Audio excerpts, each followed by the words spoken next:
Hola nuevamente a todos.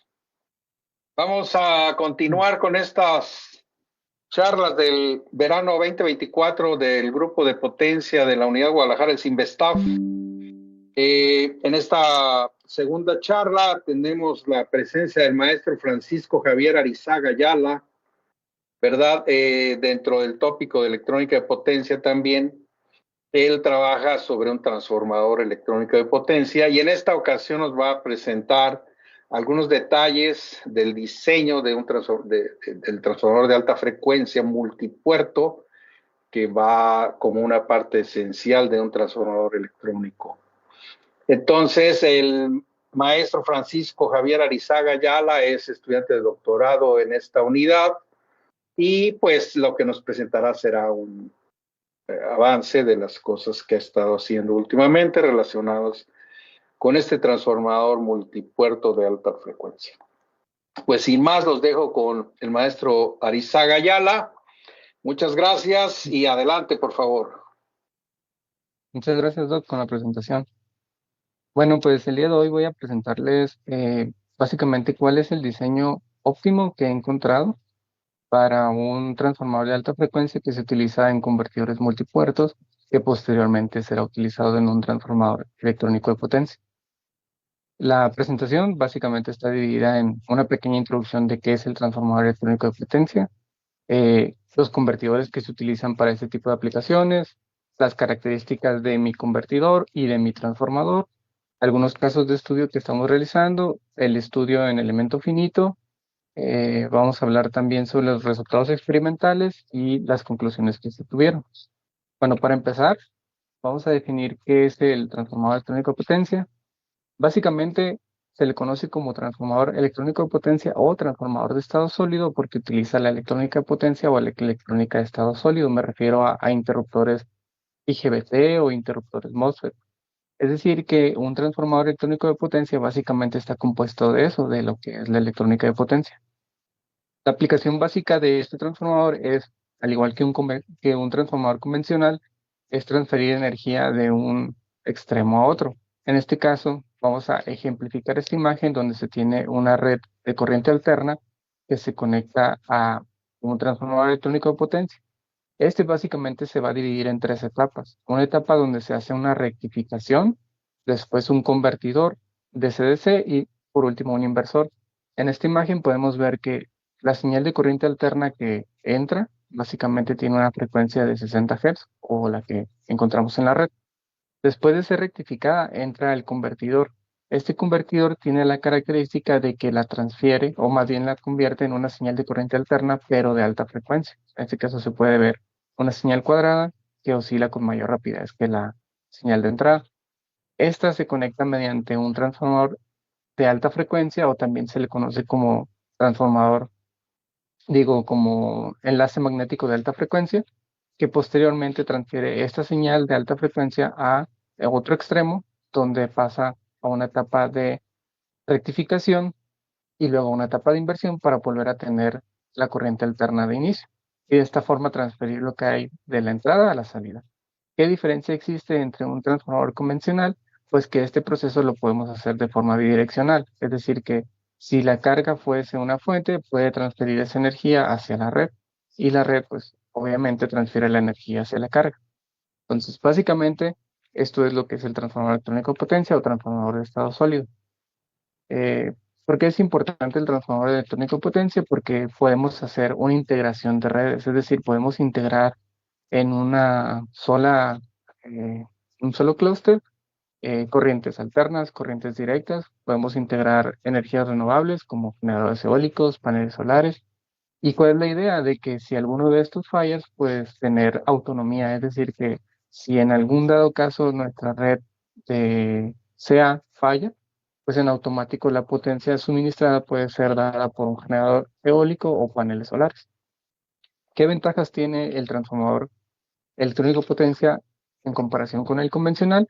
Pues básicamente por su utilización de electrónica potencia los hace un poco más pequeños de lo normal. Es decir, que un transformador convencional de una potencia de alrededor de 1 kW es mucho más grande que un transformador electrónico de potencia de la misma potencia. Eh, También podemos tener un mejor control de este, pues les comento que estos funcionan de forma bidireccional y al ser bidireccionales nosotros podemos indicar quién va a transferir la mayor cantidad de energía hacia una carga. También pues son menos ruidosos y tienen menores vibraciones y se pueden integrar a tecnologías avanzadas como las que son, en este caso, integraciones de redes de energía renovable. ¿Qué desventajas tiene el transformador electrónico de potencia en comparación con el convencional? Pues son más costosos. Y al ser más costosos, los requerimientos de mantenimiento también son más costosos.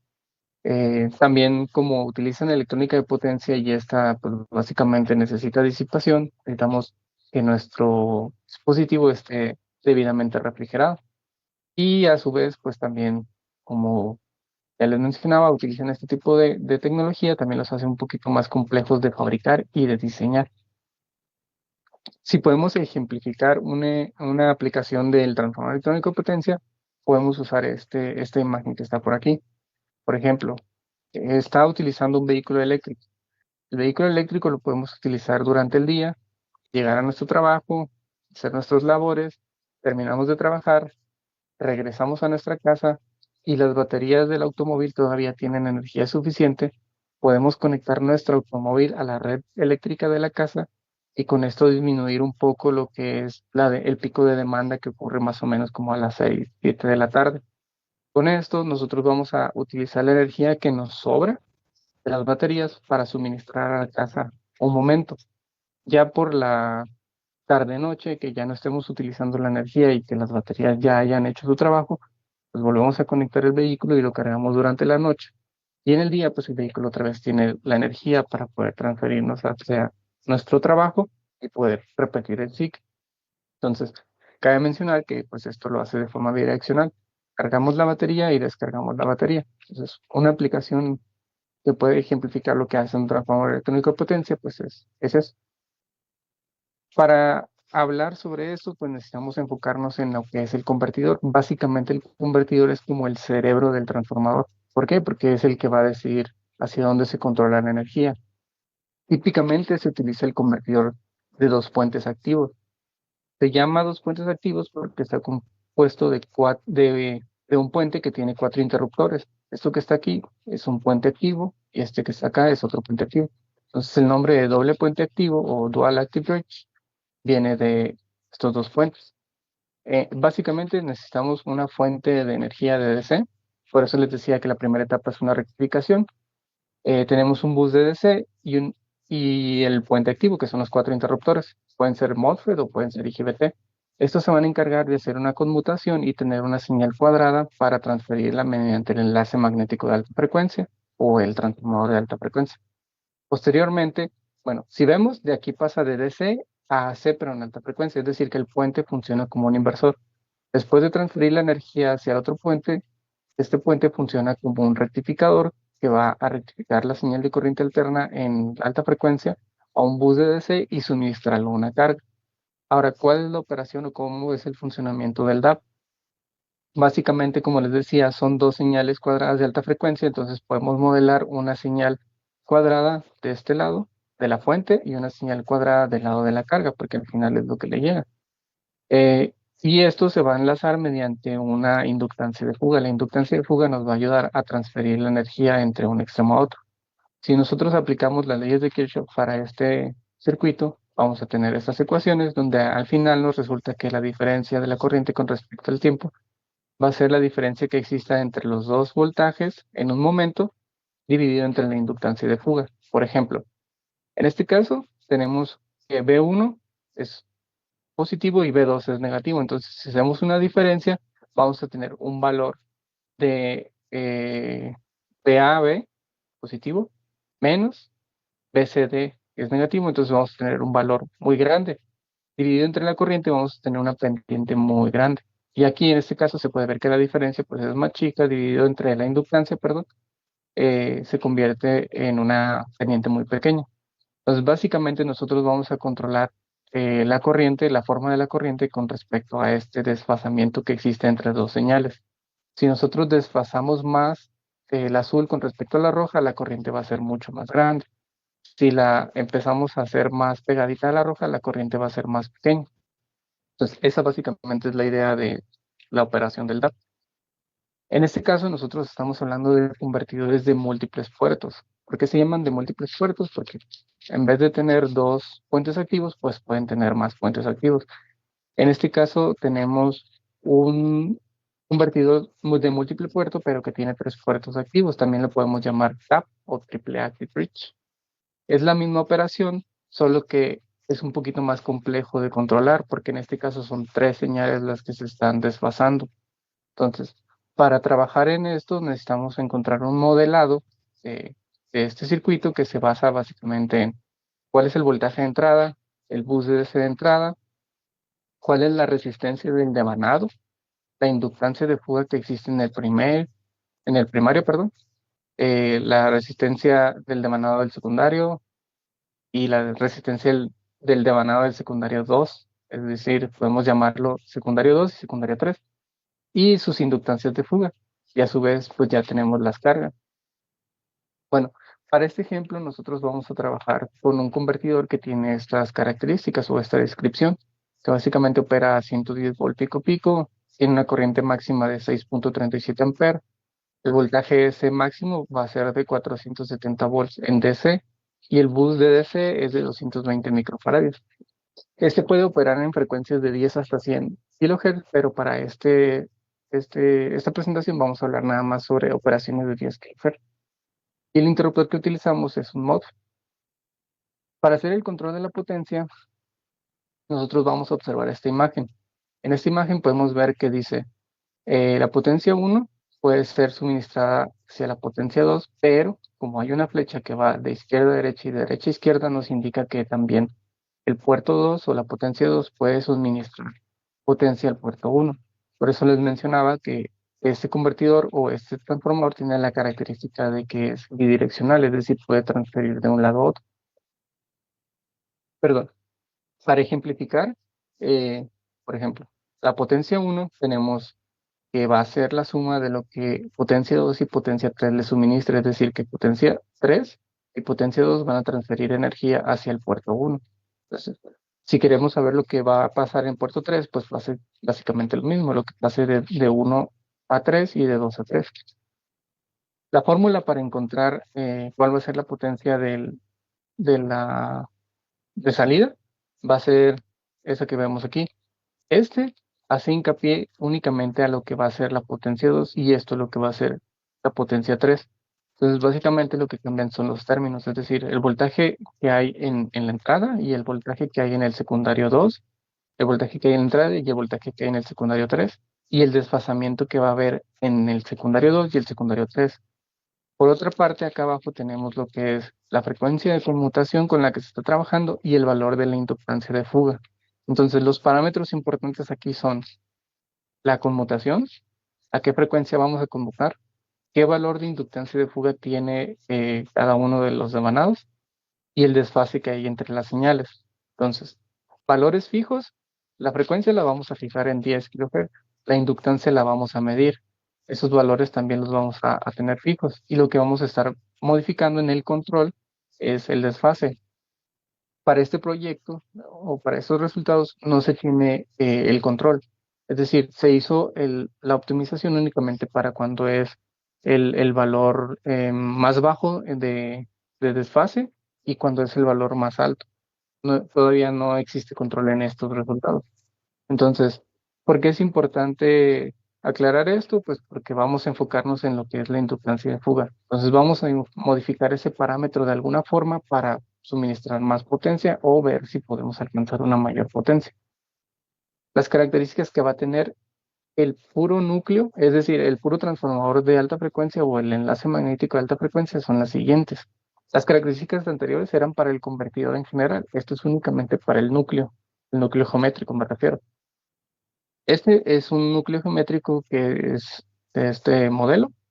Tiene un diámetro exterior de 105 milímetros, un diámetro interior de 65.8 milímetros y 15 milímetros de altura. Me refiero a diámetros porque es un núcleo tipo R o toroidal. Este núcleo está hecho de ferrita y de un material N87. El material N87 está típicamente relacionado con una permeabilidad de 2200 y una densidad de flujo de 0.38 teslas. Entonces, este transformador está hecho con una relación de vueltas de 32, 32 y 32, es decir, que por cada uno de los puertos de salida tenemos 32 vueltas en cada devanado. Y está devanado, válgame la redundancia, por un alambre tipo Litz para reducir algunas pérdidas. Este alambre tiene un diámetro de 1.39 milímetros y está compuesto de 12 hilos. Y su hoja de datos nos menciona que tiene una resistencia de 37.7 miliohms. Para este ejercicio nosotros vamos a trabajar con dos modelos de devanado. El primer modelo, vamos a llamar modelo A, básicamente es un entrelazado entre los devanados. Es decir, aquí se puede apreciar que en amarillo tenemos el primer devanado, en rojo el segundo y en azul el tercero. Entonces vemos que es amarillo, rojo, azul, amarillo, rojo, azul, amarillo, rojo, azul, y así se repite 32 veces.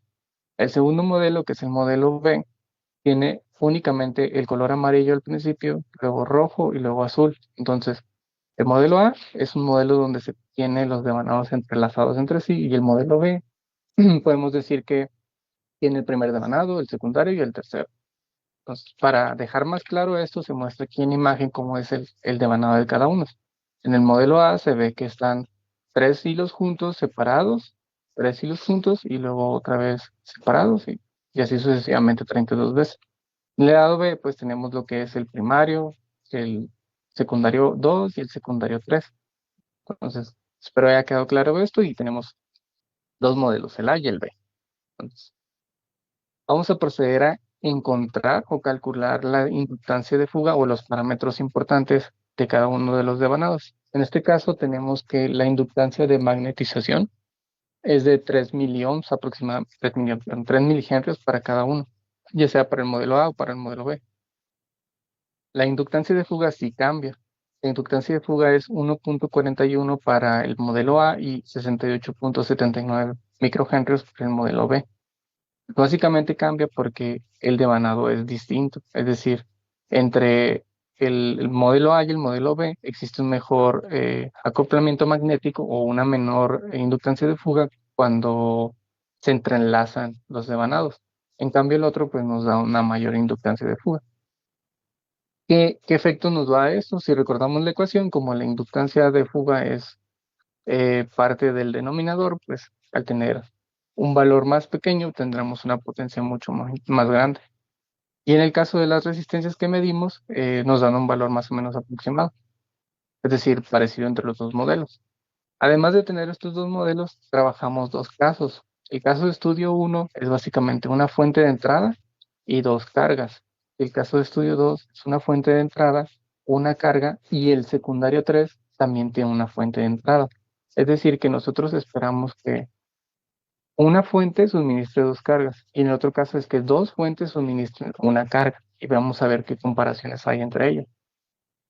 Bueno, para empezar, les mencionaba que no hay control de este experimento, pero sí hay cómo se mandan las señales a los interruptores, es decir, no hay el control de desfase, pero sí el control de los interruptores.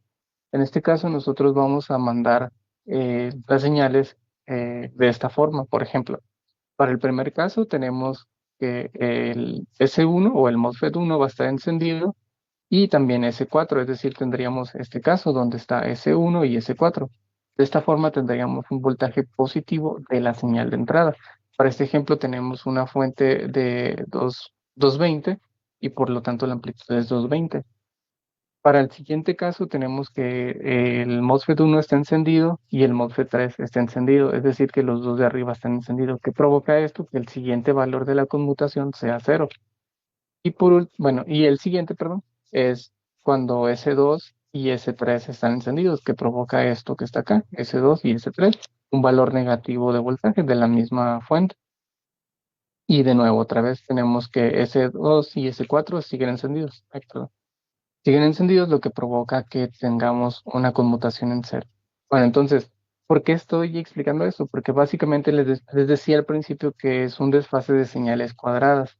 Pero si nosotros tenemos esas señales cuadradas, vamos a provocar un estrés en los interruptores. Entonces, para que esos interruptores trabajen y mejoren la eficiencia del transformador y del convertidor, necesitamos que la conmutación primero pase por cero.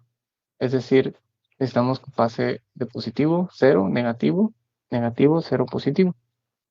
Entonces, pues acá tengo unas fotos de cómo es el experimento. La primera imagen, acá tengo nada más un puente activo conectado al transformador de alta frecuencia, y estos son las tarjetas de control de disparos, y esta es la tarjeta de control, un rectificador y la señal que genera el voltaje, ¿no? De entrada. Acá está todo completo, donde está todo el tap completo y las cargas que se le conectaron. Y acá una imagen más o menos de la temperatura en la que está trabajando, que son entre 25 y 27 grados centígrados. Bueno, los primeros resultados que tenemos son los resultados del caso uno modelo A, es decir, cuando tenemos un entrelazado y las dos salidas son cargas. Para este caso se muestra cómo es la salida cuando no existe carga, cuando existe una carga de 60 ohms y cuando existe una carga de 120 ohms. Pues se puede ver que hay una caída de voltaje cuando existen las cargas. Y acá están las corrientes que se generan. Bueno, para nosotros determinar las pérdidas que existen en este transformador de alta frecuencia, pues vamos a trabajar lo que es la corriente de excitación y el voltaje medido en uno de los devanados. Cabe mencionar o cabe destacar que la corriente de excitación es un parámetro que nos va a dar las pérdidas que existen tanto en el devanado como en el núcleo, pero estas se relacionan con también el número de vueltas que tiene el devanado, los voltajes de entrada y otros parámetros como la frecuencia.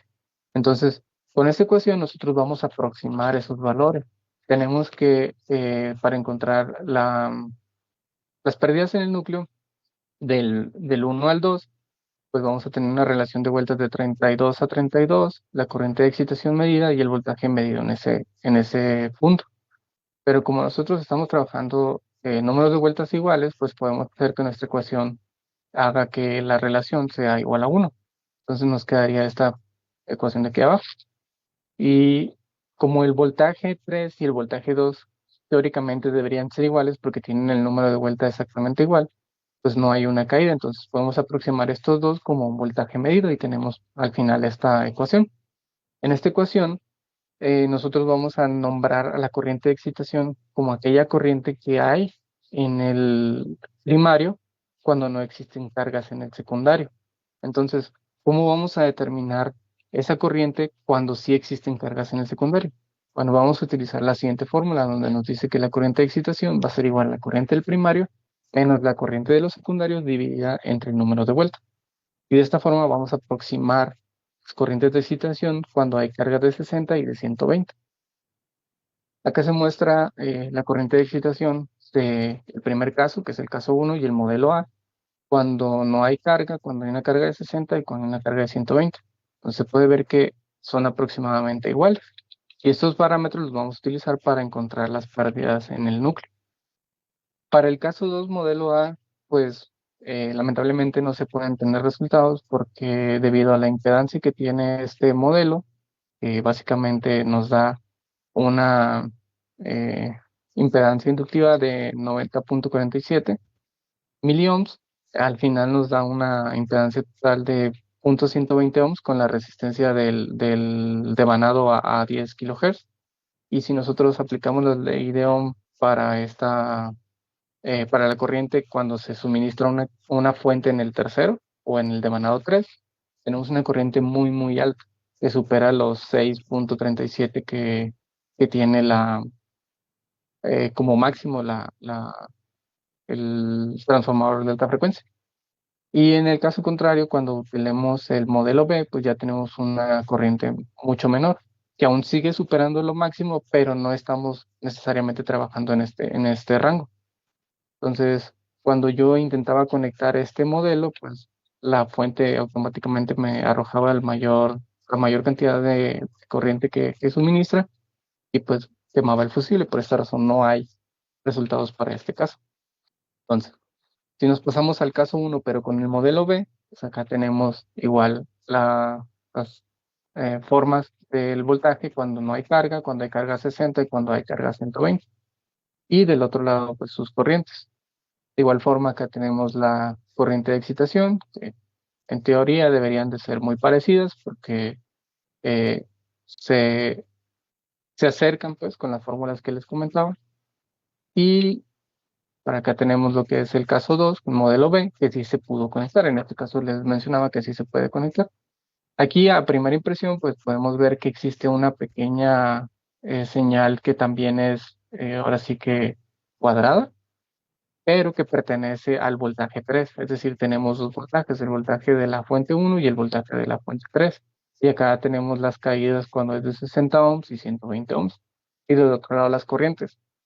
Aquí se puede ver que es muy parecida a las corrientes. Sin embargo, si nosotros encontramos el valor y el valor eficaz de la corriente, podemos ver que no es tan parecida.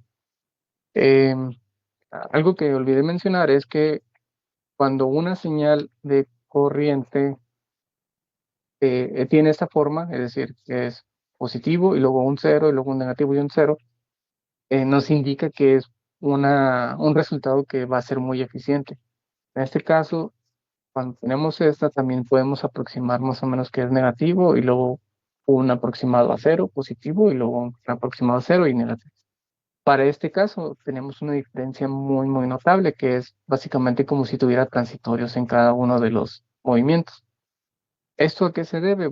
Bueno, en este caso específico, bueno, para los tres casos no existe una saturación en la densidad de flujo, pero en este caso específico sí existe una saturación del núcleo en la intensidad del campo. Y eso está generando un poquito de, ahora sí como interferencia en la señal, y por eso tenemos estos pequeños transitorios. Y en el caso de la corriente de excitación, aquí es mucho más grande porque son dos corrientes en el primario, es decir, es la corriente del primario 1 y del primario 3. Entonces, además de esto, también se hizo lo que es el estudio de elemento finito, donde se puede ver cómo es el comportamiento, donde no existe una saturación del núcleo, básicamente trabaja muy bien para esta frecuencia, para 10 kHz, tanto el modelo A como el modelo B. Y acá una aproximación de los valores de inductancia que me da tanto en la medición, en el elemento finito y en el modelado. En el modelo A, pues tengo una aproximación de 1,44, bueno, perdón, tengo una medición de 1,44, el elemento finito me da 1,33 microhenrios y en el modelo me da 1,36, que son valores muy aproximados. La resistencia igual para ese modelo es muy parecida. En el caso del modelo B, tengo ya en medición 73,56, que es mucho más grande que para el modelo A. En el elemento finito, pues me da un valor muy parecido, que es 68,79, y el modelo también me da 68,79. Y ya para terminar, pues acá les muestro algunos resultados que pueden dejar más claro cómo se comportó este experimento. Primero vamos a ver lo que son las eficiencias. El modelo A, en el caso 1, que es este de aquí, tiene eficiencias arriba del 83%, tanto cuando hay una carga de 60 como una carga de 120. Para el modelo B y el caso 1, tiene igual eficiencias mayores 80, que son muy parecidas a la del caso A, y que podemos indicar que si hay una caída de eficiencia que se debe principalmente a que la inductancia de fuga en el caso B es mucho más grande. Entonces, como es mucho más grande, no existe un acoplamiento tan bueno como cuando en el caso del modelo A. Y por último, en el modelo B y el caso 2, pues sí tenemos una menor eficiencia, que es básicamente muy notable con estos dos porque se parecen mucho, que se debe a eso. Bueno, puede deberse a que no existe un acoplamiento bueno entre los dos voltajes, las corrientes excesivas que manda cada uno y también la saturación que existe en la intensidad. Pero si nosotros nos vamos a las tablas o a la gráfica de potencia de salida y potencia de entrada, vemos que, por ejemplo, para ese convertidor que básicamente estaba operando en lo mínimo, es decir, en la mínima potencia que puede suministrar, nos da valores de 80 de entrada para 60 y de 45 para 120, y las salidas pues son aproximadamente 66, 67 y como 42 más o menos. Bueno, lo que debemos tener claro aquí es que estos dos nos dan potencias muy parecidas. Sin embargo, el tercero tiene potencias mucho más grandes en comparación a estos dos. Y es lo que nosotros esperábamos. ¿Por qué? Porque estamos agregando una fuente extra. Si en este caso nosotros tuviéramos una eficiencia muy mala, pero también las potencias no fueran tan grandes, entonces este caso sí de plano sería, yo creo que el peor de los tres. Ahora, cabe aclarar que el incremento de potencia no es tan notable o no se ve tan grande porque tengo la misma fuente que estos dos, pero le agregué una fuente de 30 volts y 3 amperes extra. Es decir, no es mucho en comparación a la de entrada, pero sí se nota un cambio en comparación a los otros dos casos y modelos, ¿no? Y acá donde muestro las pérdidas, aquí nada más voy a comparar las pérdidas para el caso uno porque no puedo comparar las pérdidas del caso 2. De igual forma, se puede notar que debido a que las corrientes de excitación son muy grandes en este caso, pues no se puede, a veces que comparar con esto. Es decir, las pérdidas en el caso uno modelo A y modelo B, arrojan valores de 120 microjoules y en el caso del segundo caso, arroja pérdidas de casi 900.000. Ahora, ¿qué indica esto? Si yo tengo pérdidas aquí de 120 microjoules y cuando yo tengo cargas, tengo pérdidas mucho menores a esto, me indica que esto es positivo o que es eficiente, ¿sí? Porque esto que está aquí me está diciendo que es la energía que se puede liberar en forma de calor y que pues a su vez va a generar las pérdidas. Entonces, si yo tengo menor energía cuando hay cargas, pues es un punto positivo para cada uno de los modelos. Y para terminar, pues vamos a decir que es posible que una fuente pueda proporcionar más corriente que la otra, que es algo que se vio, lo que puede influir en cómo se distribuye la carga entre las dos fuentes. Eh, para hacer esto, yo necesito que las dos fuentes pues, sean bidireccionales, porque si no, esto no va a funcionar. Y otra conclusión es que una fuente puede estar asumiendo una carga desproporcionada en comparación con la otra, lo que puede aumentar las pérdidas y disminuir la eficiencia, que es lo que pasó en el caso 2. También se observa que las pérdidas en el núcleo disminuyen a medida que se reduce la carga conectada, que es lo que les mencionaba que es positivo. Esto es típico porque con una mayor carga, el transformador opera más cerca de su capacidad nominal, lo que puede influir en una distribución de flujo magnético y reducir las pérdidas. Eh, Abajo dice exactamente lo mismo, que una carga, que cuando se conecta la carga y reduce, pues es positivo, dado que indica que ha mejorado la eficiencia del transformador. Y por último, en cuanto a si yo tuviera que elegir entre estos, pues el modelo uno y el caso uno han mostrado una mejor eficiencia en términos de pérdidas de energía y mejor rendimiento y ha tenido, pues ahora sí que los mejores resultados. Pero si yo me voy al modelo 2 y caso 2, esta entrega más potencia. Aunque tiene una menor eficiencia energética, pues sí es una mejora en comparación al modelo uno y caso uno o modelo uno y, perdón, modelo A y caso uno o modelo B y caso uno porque nos arroja una mayor potencia de salida. Y pues básicamente sería todo lo de la presentación. Agradezco su atención. Muchas gracias al maestro Francisco Javier Arizaga por esta interesante charla sobre el transformador electrónico y en específico sobre el diseño de alta frecuencia. Pues tenemos unos minutos, Francisco, para hacer algunos comentarios, quizás que puedan aclarar alguna situación. Por ejemplo, pues se sabe que dentro de estos transformadores de alta frecuencia, las pérdidas en el núcleo son un factor muy importante. Eh, ¿Podrías resumir en ese sentido cuál fue el enfoque que le diste a este problema de las pérdidas en el núcleo? Bueno, básicamente lo que yo estaba buscando desde un principio es tener la menor inductancia posible para poder tener un mejor acoplamiento magnético. Entonces, yo realmente el caso del modelo B no lo había tomado pues, con más seriedad porque el modelo A es el que mejor inductancia tiene. Entonces, ya viendo las pruebas, el modelo A sí tiene una mejor eficiencia, reduce mucho la inductancia, pero también necesito enfocarme en el segundo caso porque es parte de lo que estoy trabajando. Entonces, ahora sí que el primer parámetro importante es que tengo una inductancia de fuga muy chica.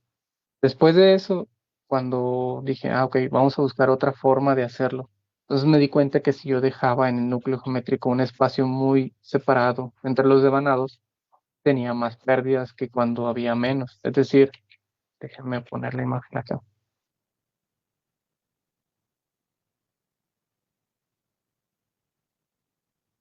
Acá. Entonces, este que está aquí, les digo, tiene una menor inductancia de fuga. Entonces, si yo pongo en lugar de 32 vueltas, 10 vueltas, pues tendré una mayor corriente o corriente máxima de operación.